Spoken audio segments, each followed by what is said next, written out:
Hey everyone, welcome back to another video. It's Kyle here with Lonestar Speed. Today we're going to be doing an install of LED conversions on the front of my 2018 F-150. So as you can see here, we have a large assortment of different bulbs, harnesses, and styles. So we're going to go through what each one is. So, for the low beam, which are H11s in a 2018 F-150, I bought the Morimoto 2-stroke LED system. I had these on my 98 GMC Sierra. They work great. They stay a solid, true, bright white, almost with a hint of blue. They've been perfect. I've had them for over a year. No complaints about them, so I went ahead and bought them. They are a little more expensive. I got them for $120 for everything you see right here.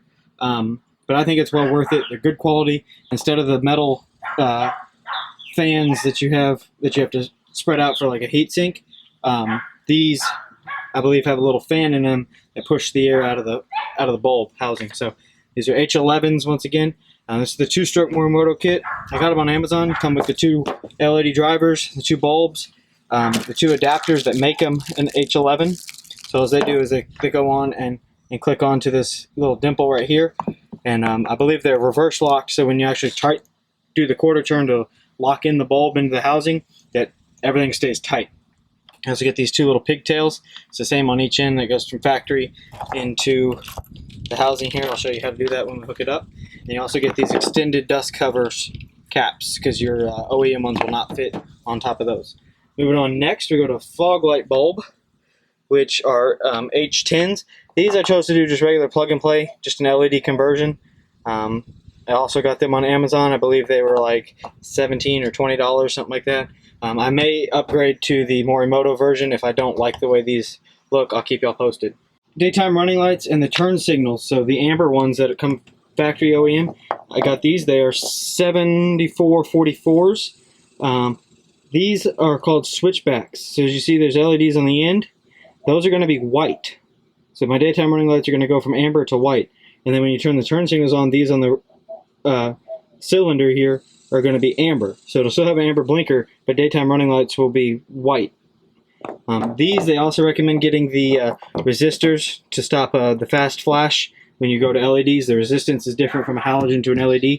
So I got those as well. I'm going to try them out without those at first because I don't know how I'm going to mount these exactly. So I will try them out, plug it in, and let you know if you even need those. But I went ahead and got them, so I only have to take the fender apart once. And moving on to the high beams, these are 9005s, so 9005s. And it's the same kit as the Morimoto low beams. It's the exact same bulbs. They just give you the 9005 converter here, and then you get the same drivers, same bulbs, and the same dust covers. So now I'm going to go over the tools needed to do the install. It's not a hard install. If you can assemble IKEA furniture, you could probably do this. It's very simple. It's only 2 major tools, a 5.5 millimeter socket. You do not want to use standard American, the customary system. You don't want to use that because all these trucks are made on the metric system. So if you use a customary socket, you're more likely to round off the edges of these tiny bolts. So make sure you're using a 5.5 millimeter socket. Ratchet, of course. You need those pliers to turn one of the lock pins. I'm using a light just in case, and then I'm also using a little powered screwdriver adapted to fit the 1/4 inch just to make things a little easier. I'm also going to be using a shop light on the ground to illuminate things, mainly for the video purposes. That's all the tools you need. I'm doing the install here in the garage, and you don't need a lift or anything to do this, but you do want to pull the truck in and turn the wheels the opposite light you're working on. So we're working on the passenger side, so I'm turning the wheels all the way to the driver's side. When you come down here to the fender liner, there's only 4 bolts you're going to take off in here. They're very simple. You have number 1, which is right here, 5 millimeter. Number 2, which is also 5 millimeter. And then right here where it goes flat, right up here, there's a bolt right back up here underneath this fender flip. Once you run your fingers and you feel it. And then at top dead center, there's another 5 millimeter right behind that fender lip. Those are the 4 you're going to take out. And then you're going to take out this push pin that is right there. All you'll do is is grab it, turn it to the left until it unscrews, and then you'll pull it out with the fender liner. So we're not taking the full fender liner out. All we're going to do is pull it back enough to get our hands in there, and hopefully I can get some good camera angles for you. I'll do my best. Now we're going to start on the first 2 bolts. Start with this one right here.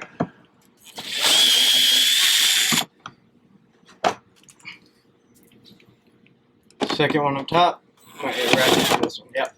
That electric screwdriver was too long, so I went ahead and started using the ratchet.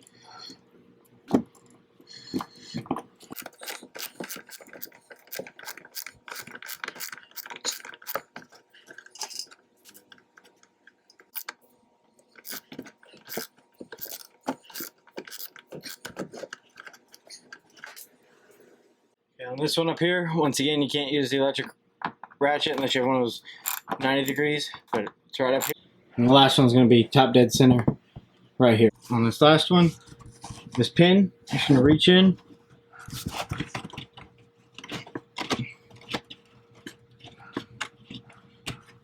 Twist it counterclockwise as normal. It looks like that. If you need to, the only reason I said you may need a pair of pliers is if this is super tight, which it shouldn't be, it's all plastic. But you can put the plier in there and get it to spin, but be careful, don't mar it up too much or else you won't be able to tighten it back down. Need both hands to do this. As you do. Don't be too afraid to move this around. It's just carpet.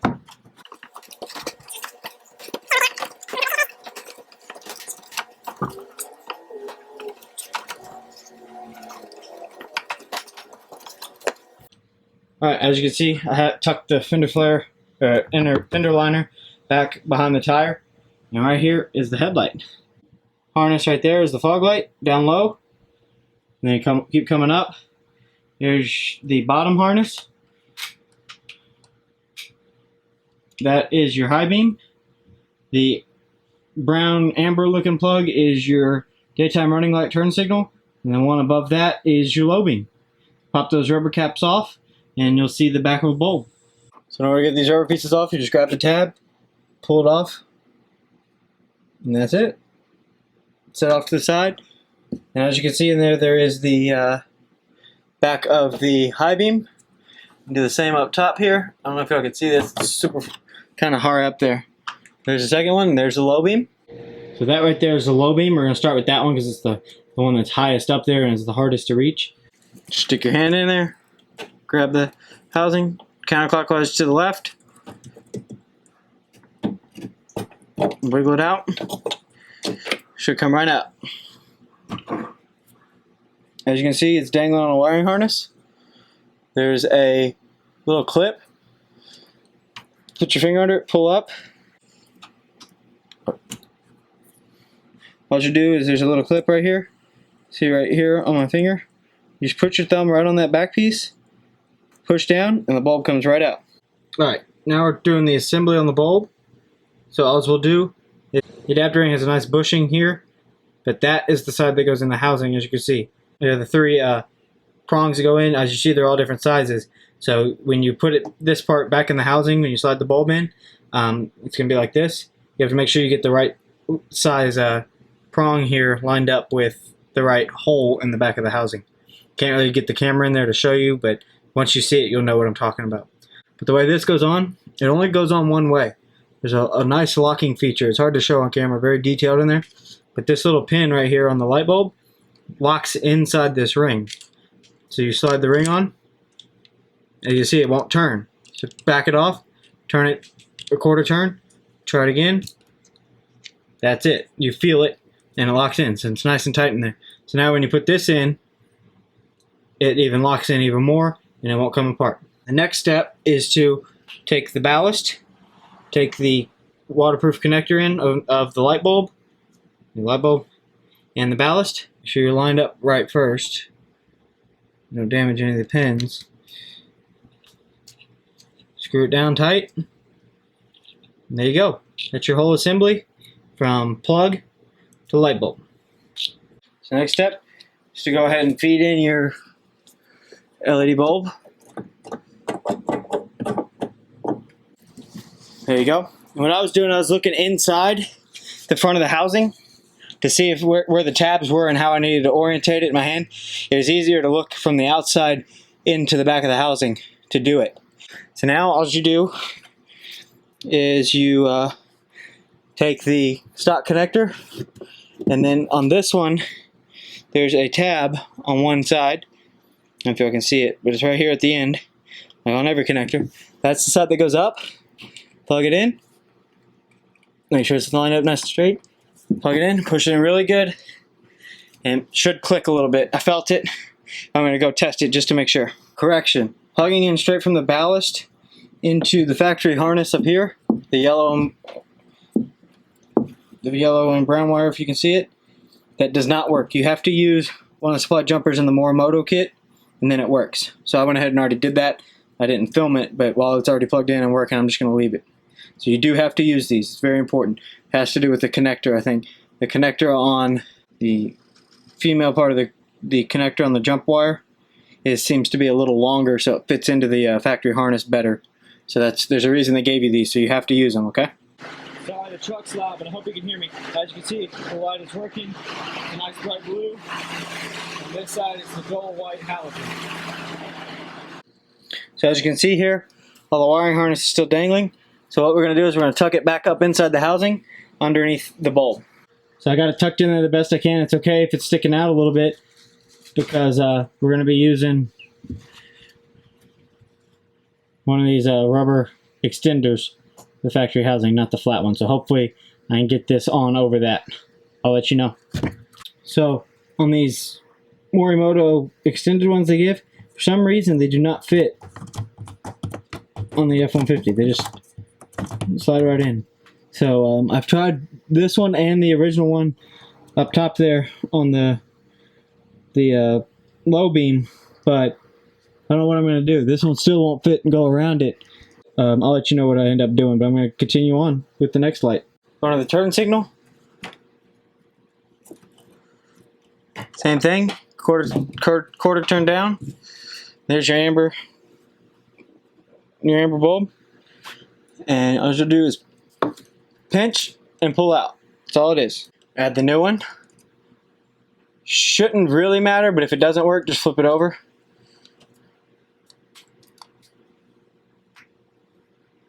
Okay. And this one you can test with the remote. See if it's working. There you go. See? Working very good. There's the white running light I was telling you about. There's the amber. Now I'm just going to test the blinker to see if it actually needs the resistor or not.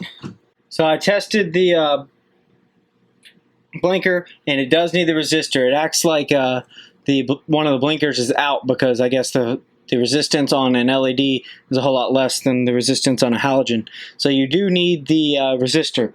So I went ahead and bought a resistor that has the same plug on both ends. So that plug is from the resistor. There's the bulb in the resistor. So all we got to do is plug the male side of the resistor into the harness. By the way, you can take the bulb section off the harness. Now the hard part is mounting these. So I'm going to go ahead and put the bulb back in. First I'm going to test it.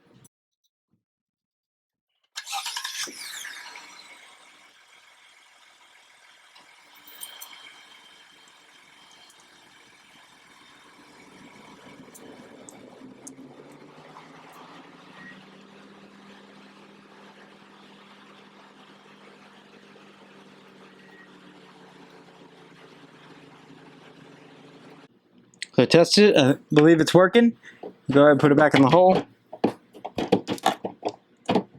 Line up the teeth. You have to find the right grooves for the teeth. Turn it quarter turn 90 degrees, and it's in. So some testing and some finagling with it. These resistors are super hot. I'm not even anywhere close to the resistor, and I feel the heat already. And the wires are hot. I don't feel comfortable using this type of a resistor or setup, so I think I'm going to send it back and maybe do LEDs in the future. Hit the remote lock or unlock, the amber would flicker, and it just didn't look seamless and clean enough for me. So I think I'm going to send these back. The white running light, daytime running light, was pretty cool, but it's not worth the risk. call it quits on the daytime running lights and just leave the stock amber bulbs in. Maybe in the future I'll try to find a way to do LEDs, but I'm not comfortable running this setup on a brand new truck, so that's just my opinion. I'm glad I ditched the weird Chinese contraption of resistors, because as you can see, when I was taking it out, the wires that plugged into the piece that goes into the housing that they supply, they just pulled right out. These went in just like this. They pulled right out of the housing, and this actually got stuck in the housing. And I had to get vice grips and a whole lot of hoping and praying that the bulb didn't fall off inside the housing, and we ended up getting it out. So I would not go this route. Maybe there's a better resistor out there. If there is, someone please comment, let me know. But this is absolute complete garbage. Don't use it. The bulb that I had in there was working really good. No problem, nice bright, everything worked. But I think it's a resistor issue. So I think I'm going to hold on to these and hope that I can find a better resistor. But the bulbs were just fine. So we're going to move on to the high beam. It's a low big circle. So same thing. Alright, got the bulb in. Take the factory wiring harness, the blue and purple, or blue and black. Line it up. Go here, click in. There's no little pigtail for the 905 high beam, so now I'm going to go test them. Alright, they work, so now we're going to go ahead and start tucking the wiring harness up. So then we're going to leave it just like that. Try the stock cap. And I'm going to call Morimoto and see if they have the correct diameter version of them. Because as you can see, they're completely different sizes. I'm going to see if they have one OEM size. If not, I'm going to see if I can buy these at Ford first. I'm sure you can. And I'll cut an X in these, or cut out just as much as I need to, and just keep going until it fits over.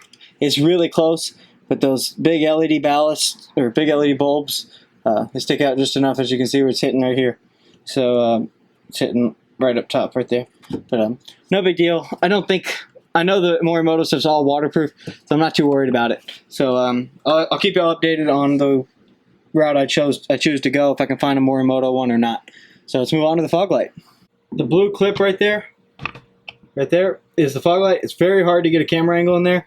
As you can see it's the exact same way as the 905. It's the exact same style bulb. There's just a little tab that you can see right where the flashlight's shining. You just lift up over that little prong there in the middle, and you pull straight down.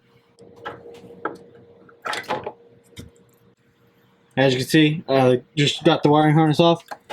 Left turn, about a third. There's the bulb.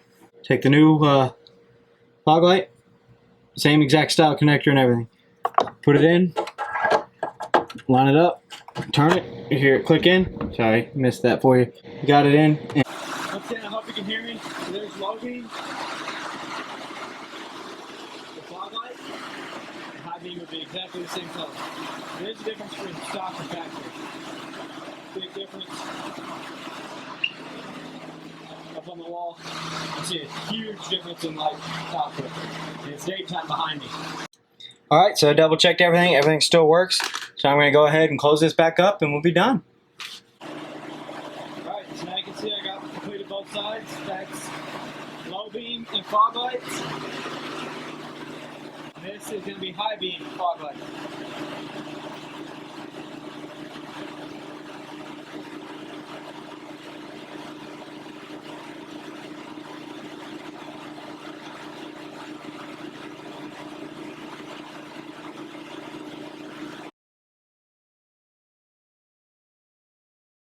Hey guys, it's another day. I had an issue with the lights flickering. I did not buy the anti-flicker harness. I should have. So I went ahead and bought that locally here at HID Factory in Houston. Good company. They knew exactly what I needed. As soon as I went there, I told them that when I was turning the truck on, one would ignite and the other one wouldn't, or they both would, and then they'd flicker back and forth. So they took care of me. They got me the harnesses in one day. They were like 30 bucks. So they're 20 online, but you have to pay for shipping, so it's about the same price. So I'm going to try to show you what I'm talking about before I install them, and then we're going to go ahead and install the anti-flicker harness.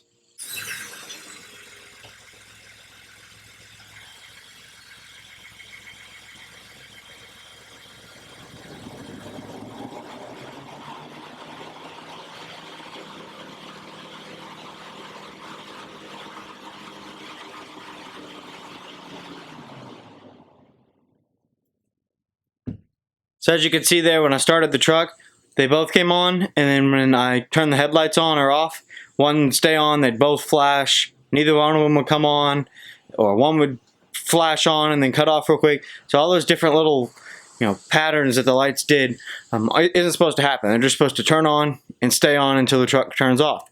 So the anti-flicker harness is going to fix that. This is the anti-flicker harness, as you can see. And all it does is it plugs right up in between the factory harness and the LED driver. Alright, to install these, you're going to go ahead and pull the headlight out.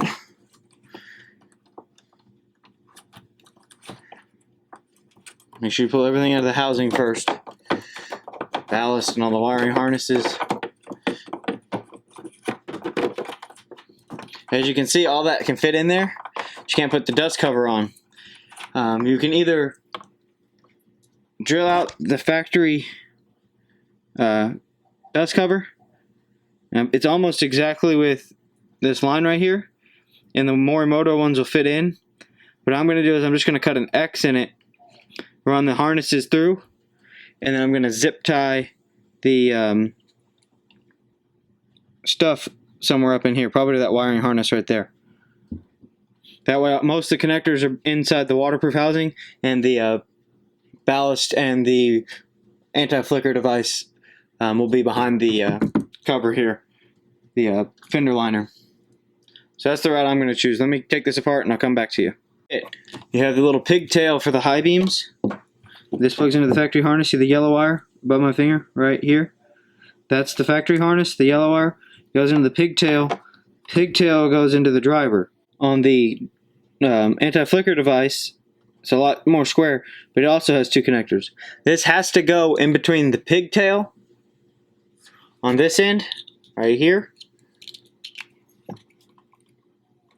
Back of the pigtail, clicked in, and then from the output of the anti-flicker device into the input of the driver.